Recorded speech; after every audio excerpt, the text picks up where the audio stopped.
யோக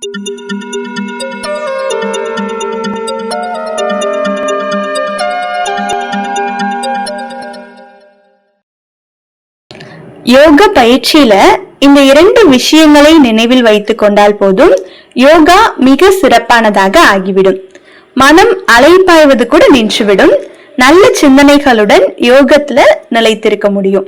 அழகான சிந்தனைகளோட நிலைத்திருக்கணும்.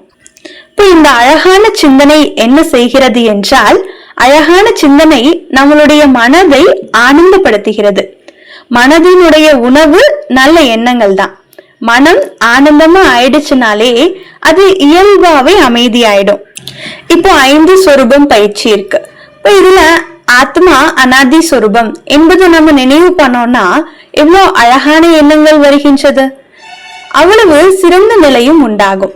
அனாதி சொரூபம், ஆதி ஸ்வரூபம், தேவதா ஸ்வரூபம், இது எல்லாமே நாம சிந்தனை செய்யும் போது, அழகாக இருக்கும் போது அதனுடைய உணர்வும் மிக உயர்வானதாக ஆயிடும். பூஜ்ய நிலை பற்றியும் ஒரே ஒரு நல்ல எண்ணமே நம்மை ஆனந்தப்படுத்த ஆரம்பிச்சிருது.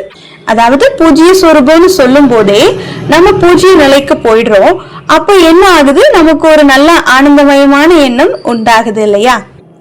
அடுத்தது சிவபாபாவை பற்றிய கவனத்தை, அதாவது ஒருமுகப்படுத்துறது. ஒருமுகப்படுத்தும் போது பாபாவை பத்தின நல்ல சிந்தனைகளை நாம எழுப்பணும். இப்ப சிறு சிறு வரிகள்ல கூட நம்ம செய்யலாம். அவர் கூட நம்ம பேசுறது போல, அவருடைய குணங்களை பாடுவது போல. அப்படி செய்தால் மனதுக்கு நாம நல்ல சிந்தனை கொடுக்கிறோம்னு அர்த்தம். அதனால அது வீணான எண்ணங்கள்ல அலைப்பாய முடியாது. அப்போ நம்மளுடைய வாழ்க்கையில இந்த ஒரு விஷயத்துல நம்மளுடைய வாழ்க்கையில அதிகரிச்சுட்டே போகணும். எல்லோருக்கும் தெரிஞ்சே இருக்கும், ஆனாலும் சிந்தனையில அத பலர் வளர்த்து கொள்ளணும். எல்லாருக்குமே தெரியுது இந்த விஷயம், ஆனா இன்னும் நம்ம அதை வளர்த்துக்கணும். ஒரு நாள்ல நம்ம அதை பண்ணிட முடியாது. அது என்ன விஷயம் அப்படின்னா, அது பாபா என்னுடையவர். இப்போ எங்க எனது என்னுடையவர் அப்படின்ற உணர்வு இருக்கோ, அப்போ எல்லாமே நம்மளுடையது சொந்தமாக ஆயிடும். அதாவது மனதுல இந்த என்னுடையது என்பதை வலுப்பெற செய்யணும். இந்த சொந்த தன்மை, இந்த என்னுடையது என்ற தன்மை நம்மை பாபாவினுடைய நினைவுல நிலை பெறுவதற்கு ஒரு சாதனமாக இருக்கு. அப்போ நம்ம பாபா என்னுடையவர் அப்படின்னு சொல்லிட்டோம்னா அவருடைய சக்திகளும் என்னுடையதா ஆயிடுது இல்லையா? இப்ப அவர் ஒரு நாள் சொல்றாரு, சக்திகள் எனக்கு கொடுங்க பாபா, 2 சக்திகளை கொடுங்க பாபா அப்படின்னு பாபாட்ட கேக்குறாங்களாம். இப்ப பாபா சொல்றாரு, நான் 2 இல்ல, எல்லா சக்திகளையும் உங்களுக்கு கொடுத்துட்டேன். அதை நீங்க என்ன பண்ணுங்க, தூண்டி எழுப்புங்க, பயன்படுத்துங்க, யூஸ் பண்ணுங்க அப்படின்னு பாபா சொல்றாரு. இப்ப நம்ம கிட்ட ஒன்றிலிருந்து, அதாவது ஒன்று இருக்கு, அது நம்ம பயனே படுத்தல அப்படின்னா அது என்ன ஆயிடும், தூங்க போயிடும். இப்போ அதே போலதான் பாபா நமக்கு சக்தி கொடுத்திருக்காரு. ஆனா நாம என்ன பண்றோம், அதை யூஸ் பண்ணாம பையில போட்டு ஜிப் போட்டு லாக்கர்ல மூடி வச்சிடுறோம்.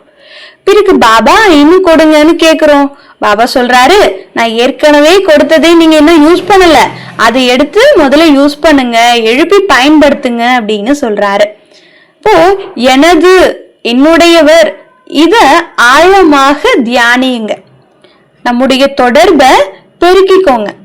இப்போ இது என்னுடையது அப்படின்னு சொல்லும் போது எல்லாமே எனக்கு சொந்தமாயிடுது.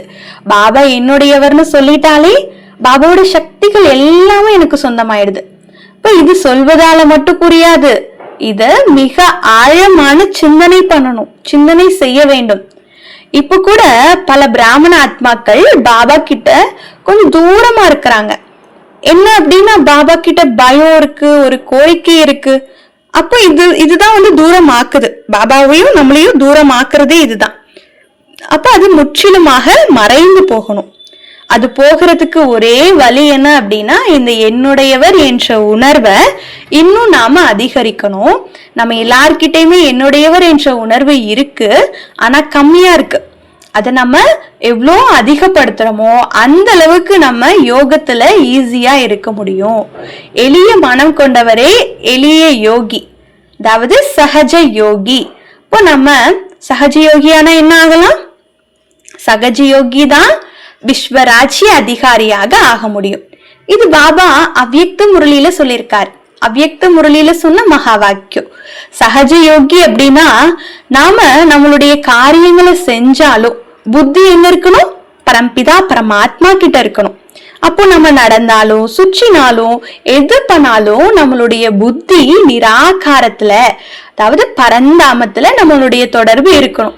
இப்ப லௌகீகத்துல கூட சொல்லுவாங்க, ஆளுதான் இங்க இருக்கீங்க, ஆளுதான் இங்க இருக்கீங்க, ஆனா மனசு எங்கேயோ சுத்திட்டு இருக்கு அப்படின்னு. இப்ப அது போல நம்மளுடைய காரியங்கள் என்னதான் இருந்தாலும் நாம எங்க செஞ்சாலும் நம்மளுடைய புத்தி எங்க இருக்கணும்? ஒருவர்கிட்ட, பரம்பிதா பரமாத்மா கிட்ட இருக்கணும். இப்ப இந்த மாதிரி செய்யும் போது நீங்க உலகின் மகாராஜாக்களாக, விஸ்வராஜ்ய அதிகாரியாக ஆக முடியும். மிக மகிழ்ச்சி. நல்லது. ஓம் சாந்தி.